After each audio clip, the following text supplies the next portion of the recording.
Hello student, कैसे आप लोग? उम्मीद करता हूं आप लोग ठीक हो गया।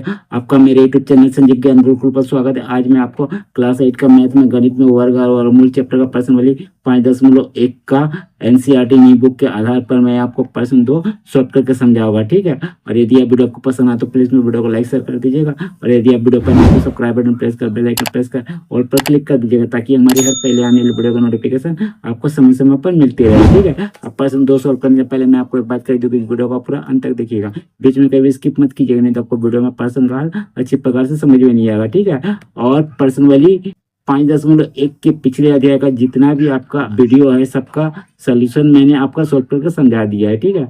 और आप उनका वीडियो हमारे डिस्क्रिप्शन के प्लेलिस्ट पर जाकर देख सकते हैं, ठीक है।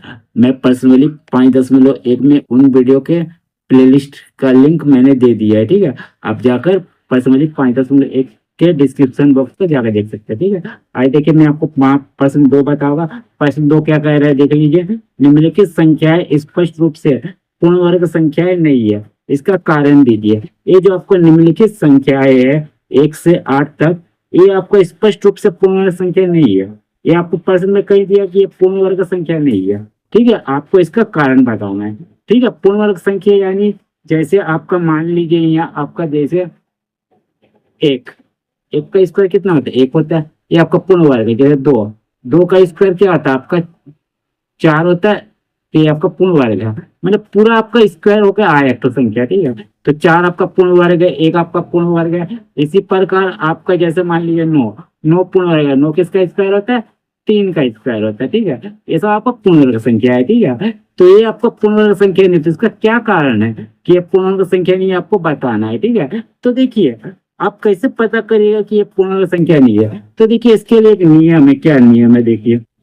देखिए, यदि किसी संख्या के इकाई स्थान का अंक 2, 3, 7 या 8 हो तो वह संख्या पूर्णांक संख्या नहीं होता। अगर किसी भी संख्या के इकाई स्थान का अंक आपका क्या मिले, 2 मिले, 3 मिले, 7 मिले, 8 मिले, तो वह पूर्णांक संख्या नहीं होता। इकाई स्थान यानी पहला स्थान राइट तरफ से, ठीक है। मैंने दाया तरफ से पहला स्थान, देखिए 7 आपका इकाई स्थान है, ठीक है। उसके बाद 5 दाई स्थान, 0 सैकड़ा स्थान और 1 हजार स्थान, ठीक है। यहाँ से इकाई स्टार्ट होता है, ठीक है। तथा यदि शून्य की संख्या विषम हो, यदि आपके शून्य की संख्या विषम हो तो वह भी पूर्ण संख्या नहीं होता। विषम यानी 3, 1, 5, 7 ये सब विषम संख्या, ठीक है। तो जैसे देखिए 3 तो 0 है, 5 तो 0 है, ठीक है। तो विषम संख्या है, ठीक है। तो चलिए, तो इसको हम लोग सोल्व करते हैं, ठीक है। तो देखिए सोल्व करते हैं, तो हम लोग यहाँ लिखते हैं हल, ठीक है। मैं हल लिख देता हूँ। 1 नंबर पहले लिखता हूँ, ठीक है। देखिए 1 नंबर में क्या बोला गया? 1057। तो देखिए 1057 आपका 7, देखिए इकाई स्थान है, तो आप जानते हो जिस भी संख्या का इकाई स्थान आपका 2, 3, 7, 8 होगा तो आप पूर्ण संख्या नहीं है। तो 7 है तो 7 आपका पूर्ण संख्या नहीं होगा, ठीक है। तो हमने यहाँ क्या लिखेगा? यह पूर्ण संख्या नहीं है, यह पूर्ण वर्ग संख्या नहीं है, क्योंकि संख्या 1057 का इकाई अंक स्थान का अंक कितना आपका? 7 है, 7 है। चलिए, ये हो गया पहला का आंसर, ठीक है। चलिए अब दूसरा नंबर देखिए। दूसरा नंबर क्या है? 2, 3, 4, 5, 3। तो देखिए इसमें कहीं स्थान 3 है, ठीक है। तो यहाँ भी पूर्ण संख्या नहीं होगा, तो यहाँ लिख दीजिएगा यहाँ पूर्ण वर्ग संख्या नहीं है, क्योंकि संख्या 2, 3, 4, 5, 3 का इकाई स्थान का अंक कितना आपका? 3 है। तो यहाँ लिख दीजिएगा 3 है। चलिए देखिए, इसका मतलब होता है सेम टू, ऊपर जो लिखा है वही आपको लिखना है, ठीक है। आप पूरा भी लिख सकते हो या आपका सेम टू भी दे सकते हो, ठीक है। चलिए अब देखिए 3 नंबर, तो लिखिएगा यहाँ, ये 3 नंबर क्या बोला है, 7928। देखिए कहीं के स्थान पर कितना आपका 8 है, ठीक है, तो ये भी पूर्ण संख्या नहीं है, तो लिखिएगा यहाँ पूर्ण वर्ग संख्या नहीं है, क्योंकि संख्या 7928 का इकाई स्थान का अंक आपका कितना 8 है, 8 है। चलिए 4 नंबर, देखिए 4 नंबर क्या बोला, 64000। देखिए यहाँ 64 होता है आपका पूर्ण संख्या, क्योंकि 64 आपका 8 का स्क्वायर होता है। देखिए 8 का स्क्वायर, अगर 8 को आप 2 बार गुना कीजिए, 8 गुने 8, तो आपका कितना आता, 64।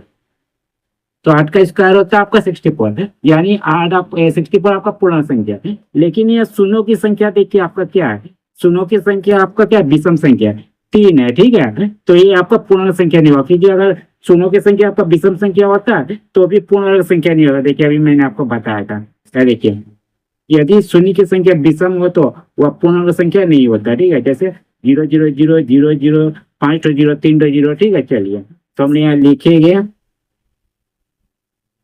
यहाँ पूर्ण वर्ग संख्या नहीं है, क्योंकि संख्या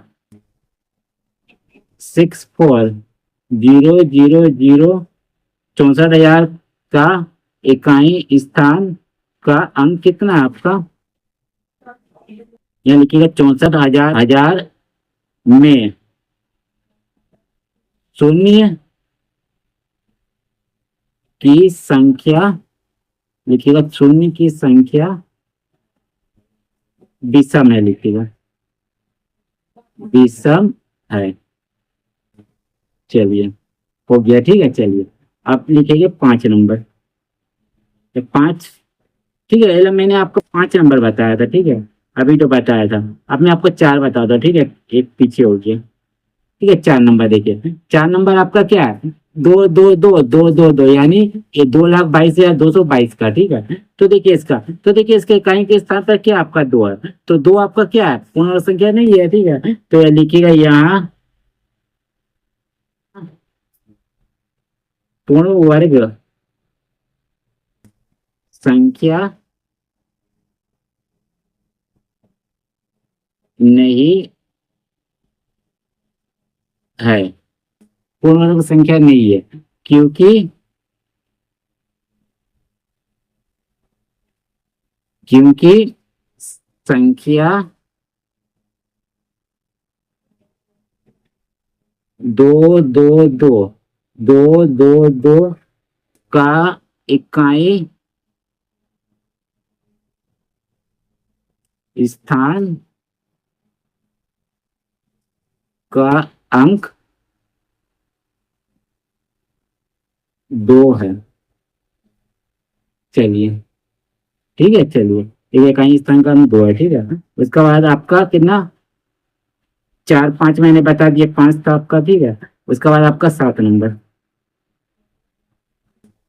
7 नंबर क्या, देखिए 2,22,000, ठीक है। तो देखिए यहाँ भी आपका पूर्ण संख्या नहीं होगा, क्योंकि आपका शून्यों की संख्या देखिए विषम है, ठीक है। तो लिखिएगा यहाँ पूर्ण वर्ग, यहाँ लिखिएगा यहाँ पूर्ण वर्ग संख्या नहीं है, क्योंकि संख्या 2,22,000 में शून्यों की संख्या विषम है, विषम है। चलिए अब 8 नंबर, चलिए 8 नंबर का, 8 नंबर देखिए क्या बोला गया है, 5,05,050, ठीक है। तो यहाँ देखिए आपका, देखिए शून्यों की संख्या इसमें देखिए क्या आपका विषम में 3 तो शून्य है, ठीक है, तो सभी आपका पूर्ण संख्या नहीं होगा। तो लिखिएगा यहाँ पूर्ण वर्ग संख्या नहीं है, क्योंकि संख्या 505050 में शून्यों की संख्या क्या आपका विषम है? विषम है।